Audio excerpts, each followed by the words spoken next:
National Weather Service has issued Tornado Watch number 67, effective until 7 p.m. Central Daylight Time.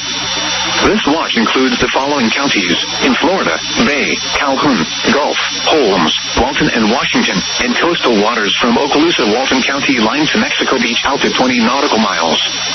Remember, a tornado watch means the conditions are favorable for the development of severe weather, including tornadoes, large hail, and damaging winds in and close to the watch area.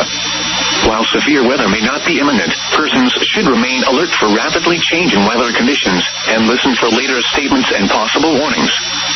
Stay tuned to NOAA Weather Radio, commercial radio and television outlets, or internet sources for the latest severe weather information.